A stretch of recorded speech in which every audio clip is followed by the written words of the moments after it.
500 ton ইলিশ যখন রপ্তানি হয়েছিল ভারতে, তখন আপনি বলেছিলেন যে কেন এই ইলিশ রপ্তানি করা হবে। এইবার দেখা যাচ্ছে আপনাদের সরকার 3,000 টন ইলিশ রপ্তানি করছে। এর কারণ যদি আমাদের বলেন। আরেকটা বিষয় বলে রাখি, প্রফেসর আসিফ নজরুল, আপনি আসবেন শুনে অনেকে আমাদেরকে প্রশ্ন পাঠিয়েছেন, সুতরাং আমাদের অনেক প্রশ্ন আছে। আপনি যদি একটু সবগুলি বিষয়ে যদি আপনি একটু সংক্ষিপ্ত আকারে একটু জি বলেন জি যে জি আপনারা 3,000 টন ইলিশ রপ্তানি করছেন, এটি কেন? জি। আমি প্রথমে আপনাকে বলি, আমি ইলিশ রপ্তানির যে স্ট্যাটাসটা দিয়েছিলাম তখন আমি উপদেষ্টা ছিলাম না। আর 3,000 টনের ব্যাপারটা আমি আপনাকে একটু ক্ল্যারিফাই করি। সেটা হচ্ছে আমাদের এই গত বছর, আমি একদম পরিসংখ্যান নিয়ে এসেছি যাতে কোনো মিসআন্ডারস্ট্যান্ডিং না হয়। গত বছর 3,950 টন ইলিশ রফতানির সর্বোচ্চ অনুমোদন দেওয়া হয়েছিল। প্রকৃত রফতানি হয়েছিল 802 টন। এই বছর তার চেয়ে কম ইলিশ রফতানির অনুমোদন দেওয়া হয়েছে 3,000 টন। অ্যাকচুয়াল রপ্তানি কত হবে সেটা আপনি at the end of the day দেখেন। কাজে আপনি যদি পরিসংখ্যানে তুলনা করেন তাহলে 3,950 টনের সাথে 3,000 টনের তুলনা করতে হবে। আর 500 টন আমি যে স্ট্যাটাসটা দিয়েছিলাম এটা দ্বিতীয় ফেজে 500 টন রপ্তানি করার কথা বলা হয়েছিল, কিন্তু গত বছর আসলে প্রকৃত রপ্তানি হয়েছিল 802 টন। এটা পত্র পত্রিকায় প্রকাশিত রিপোর্ট, আপনারা প্রথম আলোর রিপোর্ট আপনারা পরীক্ষা করে দেখতে পারেন। এখন আপনার যখন আমি ইলিশ মাছের ইয়েটা দিয়েছিলাম, আমি ওখানে কি বলেছিলাম ভালো করে খেয়াল করেন। 500 টন ইলিশ কেন পাঠানো হচ্ছে? ভারতকে খুশি করার জন্য, যারা আমাদেরকে পানি দেয় না, যারা আমাদেরকে সীমান্তে হত্যা করে, যারা আমাদের সাথে আপনার অবমাননাকর মন্তব্য করে, এরকম। তো আমার কনটেক্সটটা ছিল, আপনি যদি ভালো মতো মেসেজটা দেখেন, আপনি যদি ভারতের সাথে মর্যাদাপূর্ণ সম্পর্ক থাকে, বন্ধুত্বপূর্ণ সম্পর্ক থাকে, ওই বন্ধুত্বপূর্ণ সম্পর্কের আলোকে, ভারসাম্যমূলক সম্পর্কের আলোকে আপনি ইলিশ রফতানি করেন না কি করেন সেটা নিয়ে মানুষের অত মাথা ব্যথা থাকতো না। আপনি এমন একটা দেশ, তখন প্রতিটা নিয়ত ভারতের যে সমস্ত পদক্ষেপে সরকারের নতজানুমূলক দৃষ্টিভঙ্গি ছিল, সীমান্তে মানুষ মারা যাচ্ছে, আর বাংলাদেশ সরকারের সাফল্য ছিল যে ওই লাশটা নিয়ে আসছে, সেটা তাদের সাফল্য। মানুষ মারা যাচ্ছে সেটাকে সরকার সমর্থন করতো, তৎকালীন শেখ হাসিনা সরকার বলতো আমাদের লোকরা অপরাধ করে যায় দেখে মারা যায়, আমরা পানি পাচ্ছি না সেটার কোনো প্রতিবাদ করতো না ঠিক মতো, অথচ আমাদের পানি ফেনী নদীর পানি দিয়ে দিচ্ছে, আমাদের এখানে ভিতর দিয়ে ট্রানজিট নিয়ে যাচ্ছে। আমি নেপাল আর ভুটানের সাথে সামান্য ট্রানজিট পাচ্ছি না। দিনের পর দিন ভারতের যারা শাসক আছে আমাদের দেশ সম্পর্কে অত্যন্ত অবমাননাকর অপমানজনক উক্তি করত, আমাদের মন বিষিয়ে থাকতো সব সময়। তো আমার কনটেক্সটে ছিল এইরকম একটা কান্ট্রিকে সারাক্ষণ আমাদের দেশের প্রধানমন্ত্রী বলতে থাকতে, আপনার খেয়াল আছে নিশ্চয়ই, তৎকালীন প্রধানমন্ত্রী, যে ভারতকে যা দিয়েছি কখনো ভারত সেটা ভুলতে পারবে না। তখন আমাদের মনে প্রশ্ন আসতো, এটা কি আপনার পৈতৃক সম্পত্তি নাকি, আপনি যা ইচ্ছা দিবেন? কাজে তখন মনে তো অপ্রকাশ্য অনেক জিনিসও আছে। তো ওই কনটেক্সটে আমি বলতাম যে আপনি এমন একটা দেশকে এই জিনিসগুলা দিচ্ছেন, যেই দেশ আমার বর্ডারে এটা মানে, প্রতিবাদ করেন না, পানি চান না, এই চান না, ইত্যাদি। সেই ক্ষোভ থেকে তখন অনেক কিছু বলেছি। আমি একটু ক্লারিফাই করি, এখন তো আর সেই সরকারটা নাই। এখন কি আমার সরকার বর্ডারে যখন হত্যা হয় প্রতিবাদ করে না? কঠোরভাবে প্রতিবাদ করে। তাদের অমিত শাহ একটা বক্তব্য দিয়েছে, আপনি আমাদের বক্তব্য দেখেন কত কড়াভাবে বলা হচ্ছে, অত্যন্ত আপত্তিকর বন্ধুত্বমূলক সম্পর্কে গিয়ে তীব্র প্রতিবাদ জানিয়েছে।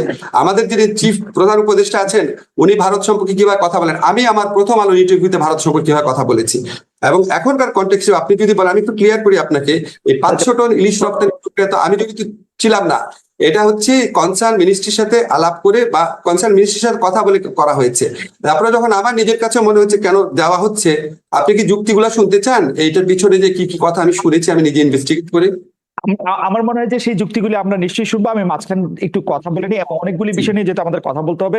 প্রফেসর আসিফ নজরুল, এটি একদম পরিষ্কার যে গত সরকারের সময় গত সরকার ভারতের প্রতি একটি নতজানু ভূমিকা দেখিয়েছিল। সারাক্ষণই তারা মানে যাই হোক ভারতের কথা যদি এরকম ভাবে বলাও যায়, ভারতের কথা উঠতো এবং বসতো, এরকম একটা পরিস্থিতিও তারা সৃষ্টি করেছিল।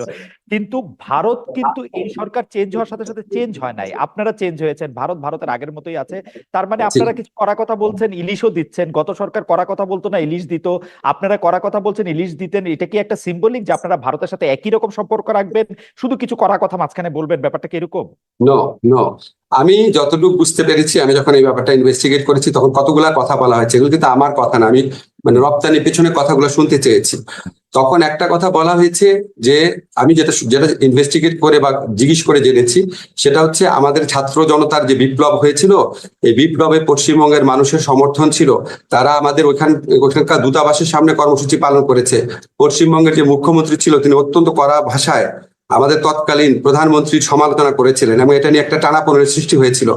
এবং আমাদের এই ইলিশটা প্রধানত পশ্চিমবঙ্গের মানুষের জন্য যাচ্ছে, এগুলি কিন্তু আমার যুক্তি না, আমি যেসব কথা শুনেছি। আরেকটা কথা বলা হয়েছে, মোট যে ইলিশ রপ্তানি করা হচ্ছে সেটা হচ্ছে 0.29%। এগুলি অন্য পক্ষের কথা। এবং সবচেয়ে বড় যে কথাটা বলা হয়েছে, ভারতের সাথে আমরা সম্পর্ক মানে রিঅ্যালাইনমেন্ট করতে যাচ্ছি, আমরা একটা ভারসাম্যমূলক সম্পর্ক প্রতিষ্ঠা করার দিকে যাচ্ছি। সেখানে আমাদের জন্য অত্যন্ত জরুরি বিষয় হচ্ছে আদানির বিদ্যুৎ কেন্দ্র, রামপাল কেন্দ্র, আমার বর্ডার কিলিং। সেখানে আমি একটা অপেক্ষাকৃত লঘু বিষয়ে আমি তাকে একটা মেসেজ দিতে চাই না যে আমি তোমার সাথে খুব হোস্টাইল। আমি ওই ভারসাম্যমূলক সম্পর্কের সৃষ্টি করার প্রয়াস হিসাবে আমি এই পশ্চিমবঙ্গের মানুষের ইলিশের যে ইয়েটা আছে, এই ছোট একটা জিনিস নিয়ে আমি তাকে আঘাত করতে চাই না। ছোট জিনিস ওই আমি আপনাকে বলা আমার ইনভেস্টিগেশনের বক্তব্য। আমার মনে হয় যে প্রফেসর আসিফ নজরুল আপনি ঠিকই বলেছেন। আমরা জানি যে বাংলাদেশের একজন কবি, লেখক, চিন্তক ব্রাত্য রায় এই কথা বলেছেন। যেহেতু মমতা ব্যানার্জি এখন তার দেশে বা তার প্রদেশে একটি ধর্ষণ কাণ্ড নিয়ে খুবই বিপজ্জনক অবস্থায় আছেন, তাকে আসলে সেভ করার জন্য আপনারা ইলিশ মাছ দিচ্ছেন এবং তাতে মোদী সরকার একটু বিরক্ত হবেন, বিব্রত হবেন, সেটাও আপনাদের লক্ষ্য, এটা অনেকে বলছেন। অর্থাৎ না না, আমি সেভাবে বলতে চাচ্ছি না, আমি শুধু শুনেছি যে পশ্চিমবঙ্গের মানুষ আমাদের আন্দোলনকে সাপোর্ট করেছে, পশ্চিমবঙ্গের মুখ্যমন্ত্রী অত্যন্ত শক্তভাবে নিন্দা করেছেন। এটা ইলিশ পাঠানো বন্ধ মানে পশ্চিমবঙ্গের মানুষের সাথে হস্টিলিটির মতো একটা, এটা আমি শুনেছি। আমরা আমরা আমরা পরের ইস্যুতে যাই।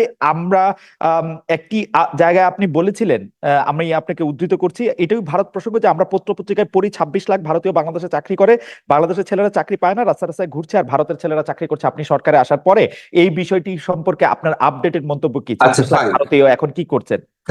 Thank you. এটা আমি প্রথমে আপনাকে বলে রাখি, এটা কিন্তু আমি উপদেষ্টা হওয়ার পর বলি নাই। অনেকে এটা কনফিউশন ছড়ানোর জন্য, এটা আপনি ক্লিয়ার আছেন, এটা আমি উপদেষ্টা হওয়ার পর বলি নাই। এটা উপদেষ্টা হওয়ার আগে ভারতের যে বাংলাদেশের প্রতি বর্বর কিছু নীতি, সেগুলি সমালোচনা করতে গিয়ে আমি একটা পর্যায়ে বলেছিলাম। এখন আপনাদের যেই আপত্তিগুলো আসছে, প্রথম প্রশ্ন হচ্ছে এখানে 26 লাখ আছে কিনা। তাহলে আমি আপনার দৃষ্টি আকর্ষণ করি, ফিনান্সিয়াল এক্সপ্রেসে 2009 সনে বলা হয়েছিল 5 লক্ষ ভারতীয় এখানে চাকরি করছে 2009 সনে।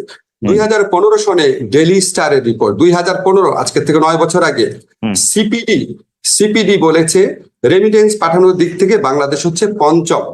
2013 সনে $3.71 বিলিয়ন, $3.71 বিলিয়ন 2013 সনে পাঠানো হয়েছে। এবং সেই রিপোর্টে বলা হয়েছে এটা অফিসিয়াল ফিগার, আনঅফিসিয়াল ফিগার এর চেয়ে আরো অনেক বেশি। এখন আপনি বলেন, যদি এইরকম কোনো অ্যামাউন্ট থাকে যে আনঅফিসিয়াল ফিগার মিলে যদি এটা ধরেন ডাবলই ধরি আমি, তাহলে প্রায় $8 বিলিয়ন পাঠানো হয়। হ্যাঁ, এখন এই বিপুল পরিমাণ রেমিটেন্স যারা পাঠায় ভারতে, যদি পাঠানো হয়, ওরা কি ভারতীয় না অন্য দেশের? তার মানে বিপুল পরিমাণ ভারতীয় এখানে আছে। আমি যে আপনাকে ফিগারটা বলেছি 26 লাখ, সেটা হচ্ছে কম হতে পারে, আবার বেশি হতে পারে, এক্সাক্ট চিত্র আমরা জানি না। কেন জানি না আপনাকে আমি আরেকটু বলি আপনাকে কেন জানি না। আজকে দেখবেন সালমান এফ রহমানের সাথে এনএসআই চিফের একটা বক্তব্য ভাইরাল হয়েছে, আপনি ফেসবুকে খুঁজলেই পাবেন, টেলিফোন রেকর্ড তখনকার সময়। সেখানে উনি বলছেন যে বিভিন্ন সেক্টরে, বিশেষ করে সফটওয়্যার সেক্টরে অনেক লোকজন আসে যাদের জন্য ওয়ার্ক পারমিট দরকার হয় না, তারা কন্ট্রাকচুয়াল ওয়ার্কার হিসাবে আসে। এবং উনি ধমক দিচ্ছেন এনএসআই চিফকে যে বিডার অনুমোদন এখানে লাগে না, তুমি এখানে সিকিউরিটি জিনিস দেখবা, তুমি অন্য জিনিস দেখবা কিনা, দেখবা কেন? এবং উনি কিন্তু খুব ক্যাটাগরিক্যালি ভারতের কথা বলে না এখানে। কিন্তু আপনি আমাকে বলেন, আপনি মানে পারসিভ করে দেখেন যে কন্ট্রাকচুয়াল ওয়ার্কার অনেক আসছে, অনুমোদন লাগে না, এটা সালমান এফ রহমান কোন দেশের ক্ষেত্রে বলতে পারেন? হতে পারে চায়নার ক্ষেত্রে বলতে পারেন, কিন্তু চায়নার ক্ষেত্রে যদি না লাগে তাহলে নিশ্চয়ই ভারতের ক্ষেত্রে লাগতো না, কারণ ভারতের প্রতি তো আমাদের একটা নতজানু নীতি ছিল। এই সমস্ত জিনিস যদি আপনি অ্যাড করেন, আমরা একটা কনক্লুশনে আসতে পারি, বিপুল পরিমাণ ভারতীয় আনডকুমেন্টেড এখানে কাজ করছে। জিনিসটা হইলো যে আপনারা এখন সরকারে আছেন, আপনাদের কাছে কি কোনো তথ্য, মানে ওরা যদি রেমিটেন্স পাঠাতে হয় সেটা একটা প্রপার ব্যাংকিং চ্যানেলে পাঠাতে হবে, ওরা যদি এখানে কাজ করে তাহলে সেটার একটা কোনো না কোনো ভাবে পাসপোর্ট দিয়ে তারা যদি এন্ট্রি করে সেটা তাদের এখানে থাকবে। কাছে সেই হিসাবটা আছে কিনা, আপনারা সেই হিসাবটা জানতে চেষ্টা করছেন কিনা, নাকি আপনারা মানে পত্র পত্রিকার গত সরকারের আমলের রিপোর্টের উপরে ভরসা করতে? প্রশ্ন। ধন্যবাদ, আপনি প্রশ্নটা করেছেন। আমি প্রথমে আপনাকে ক্লিয়ার করি, আজকে প্রবাসী কল্যাণ মন্ত্রণালয় যখন গিয়েছিলাম তখন একজন সাংবাদিক আমাকে প্রশ্ন করেছিলেন, ওনার ধারণা ছিল এটা হচ্ছে আমার মন্ত্রণালয়ের বিষয়। আমি প্রথমেই আপনাকে ক্লিয়ার করি, বাংলাদেশে যারা বিদেশি চাকরি করেন, এদের লুকিয়ে অথবা প্রকাশ্যে, এটা আমার মন্ত্রণালয়ের বিষয় না। আমি হচ্ছে বিদেশে যারা বাঙালি চাকরি করেন, সেটা আমার মন্ত্রণালয়ের বিষয়। আমি আমার 3টা মন্ত্রণালয়ে এত ব্যস্ত থাকি, আমি আপনাকে অনেস্টলি বলি, আমার প্রথম 1 মাসে আমি 3-4 ঘন্টা ঘুমাতাম, আমি 16 ঘন্টা কাজ করেছিলাম, আমি শুক্রবার দিন অফিস করতাম, সচিবালয়ে সবাই আছে, আপনারা খবর নিয়ে জিজ্ঞেস করেন। অবশ্যই অবশ্যই। ফলে আমি আমার মন্ত্রণালয়ের বাইরে অন্য কোনো কিছু দেখার সুযোগ পাই নাই। তবে এই মন্ত্রণালয়ে যিনি কাজ করেন, যারা কনসার্ন অথরিটি আছে, আমি তাদের কাছে কিছু কিছু জিনিস জানতে চেয়েছি, আমি এখনো সঠিক উত্তর পাই নাই। আপনি জানেন বিডা সহ বিভিন্ন প্রতিষ্ঠান রিঅর্গানাইজ করার কাজ চলছে। আমি আপনাকে এইটুকু অ্যাসিউরিটি দিতে পারি যে অন্য কোনো উদ্যোগ থাকতে পারে, কিন্তু আমার উদ্যোগ অবশ্যই থাকবে। ভারতীয় শুধু না, এই দেশে যারা চাকরি করে তাদেরকে প্রপারলি চাকরি করতে হবে। যদি বাংলাদেশে স্কিল্ড ওয়ার্কার থাকে, অন্য দেশ থেকে আপনি ওয়ার্কার আনতে পারবেন না। যারা কাজ করে তাদের প্রকৃত বেতন দেখায় কাজ করতে হবে, জব পারমিট লাগবে, তাদেরকে লিগাল পথে টাকা পাঠাতে হবে। এইসব ব্যাপারে অবশ্যই অবশ্যই আমি সোচ্চার হব, এখনো সোচ্চার আছে। আপনার কাছে বলি, এখনো আমি সরকারের বিভিন্ন পর্যায়ে এসব কথা তুলেছি, কিন্তু আমি একদম ফর্মালি যখন উপদেষ্টা পরিষদে আলোচনা হবে অবশ্যই আমি জিনিসগুলো তুলবো। কিছু কিছু ব্যাপার আমি কোথায় প্রশ্ন করছি, কোথায় উত্তর জানতে চাচ্ছি, আমি আপনাকে সবকিছু এখন বলতে পারবো না। তবে এটা আমি আপনাকে কনফার্ম করি, অবশ্যই এই ব্যাপারে আমার দৃষ্টি থাকবে। এই ব্যাপারে প্রফেসর আসিফ নজরুল, বর্তমানে যিনি পররাষ্ট্র উপদেষ্টা আছেন জনাব তৌহিদ হোসেন সাহেব কিন্তু আমাকেও বলেছিলেন একটি ইন্টারভিউতে, বাংলাদেশে এই বিপুল সংখ্যক লোকের চাকরি করার কথা, বিপুল পরিমাণ রেমিটেন্স ভারতের পাঠানোর কথা।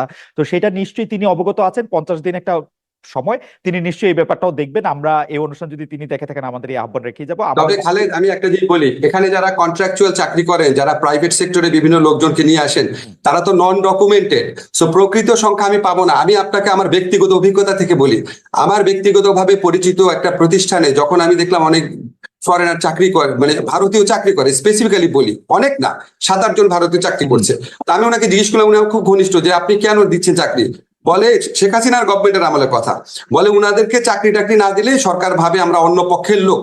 এইরকম একটা সিচুয়েশন দেশে বিরাজ করতো। এখন আপনার এই সরকার পরিবর্তনের পর নিশ্চয়ই ওই লোকগুলাকে আর কাজে রাখা হবে না, বুঝতে পারছেন? হয়তো ওই প্রয়োজনীয়তা নাই।